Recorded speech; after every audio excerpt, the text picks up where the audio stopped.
Kain tayo, boss. Ano? Naka dito. Ay, salamat. Ang dami mo nang kita, 3 pesos ah. Ah, Wala ka pa bang nagbibigay? ay na. Mahina ngayon? May dumadaan lang. Daan-daanan ka lang. Ay, salamat po. Dadaan-daanan ka lang ba? Tapos, Wala. yun na yun? Walang nakita.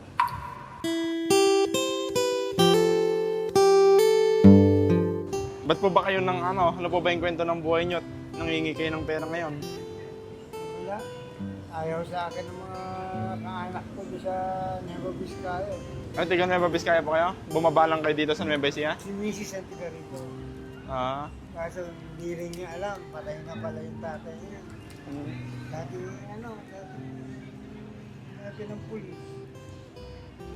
Kaya lang, hindi nila pinagbigay alam sa kanya. Yung madrasa, hindi nila pinagbigay alam sa kanila na patay yung tatay. Dating hepe, yung tatay niya po? Tapos Balot. namatay po, ano? Yung Fredo Balot. Dito, marami nagtataka nga. Nakikita sa misis dun sa may, nakikita si misis dun sa may lotohan niya sa may baliwak. Ikaw ba yan? Opo. Ano nangyari? May kinakwento ko niya. Hindi nila sinabi sa kanya na patay na yung tatay niya. Nagulat na lang po sila na naging ganyan yung buhay niyo? Hindi, dahil wala na kami mapuntahan, ayaw naman kami papasukin dyan, nalilimos na kami.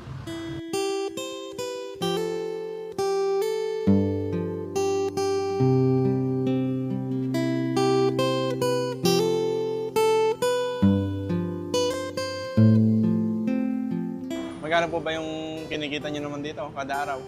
Hindi pare-pareho. Pinakamababa. Mababa dito sa pwesto ko. Ngayon, wala pa nga akong 200. Maghapon na. Mayroon pag magandang araw, pagka Magtsatsambahan. may mga estudyante, bibili natin.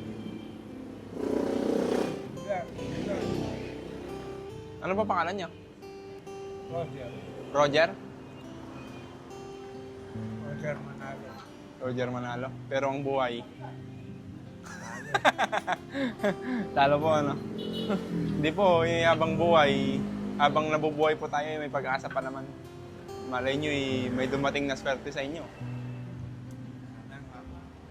Wala na rin eh. Bulag na rin si Mrs. Bulag na ba? 1/4 na lang ang kita.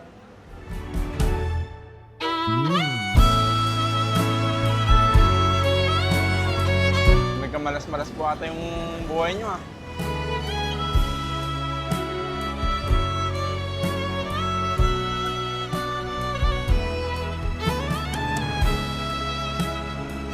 Ilan talo po kayo? Nag-63 na ako. 63. Parang bata pa po kayo eh. Kasi parang rock and roll yung datingan nyo eh. Hanggang makakapag. Hindi na po kayo makapagpagapet. Bakit ba? Kaya hindi na harap. Tapos ko rito. Mapag-uula kami ng kaya kinita namin. Pinita namin. Po, bigas. Ulam. Tapos balik ko. Tara, ulit tayo. Ano lang po yung pinaka parang nakakalungkot na nangyari sa buhay nyo?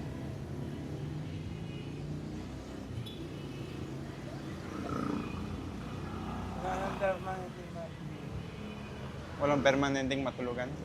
Yun po yung masakit. ibang talagang doon ka na. Saka ka na dyan.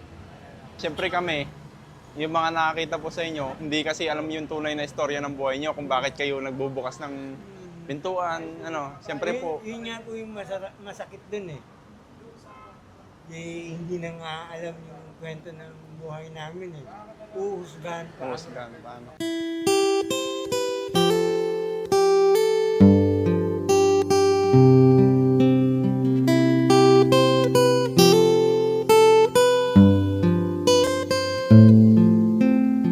Kaya nun, minsan, sa akin yung babae dito. laki ng katawan mo, ba't di ka magtrabaho? Sabi ko, ma'am, sige, pagawa niyo po muna, paayos niyo po muna itong tuhod ko sa atong balikat ko. Kasi hindi na ako makabuhat ng mabigat.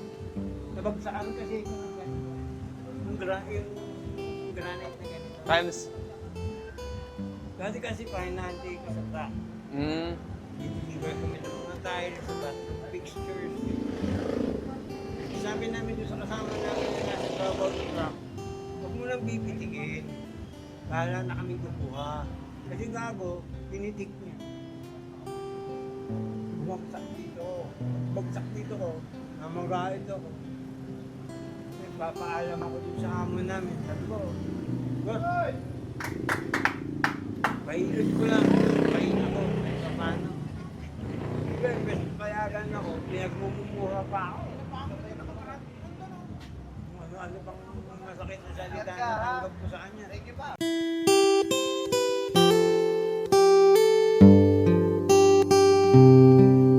Masama din po yung loob nyo na parang nawala kayo sa trabaho nyo yan. Si Mrs. Ted ko nasa call center ko. Ah. Kaya lang, yung na-milestone, humihingi rin siya ng leave. Temporary leave lang. Tinanggal na. Pahinga niya. Height ng COVID. Hindi siya pinayagan. Sabi niya, kaya mamatay ako dyan, Umalis na lang. nasayin na lang ako. Opo.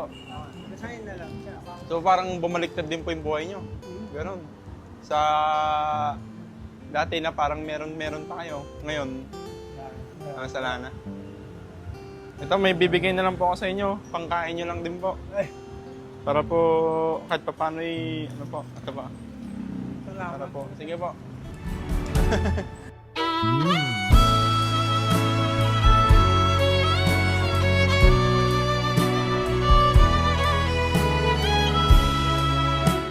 Laban lang po kasi ganyan po talaga ang buhay. May kanya-kanya po tayong pinagdadaanan, pagsubok sa buhay, no?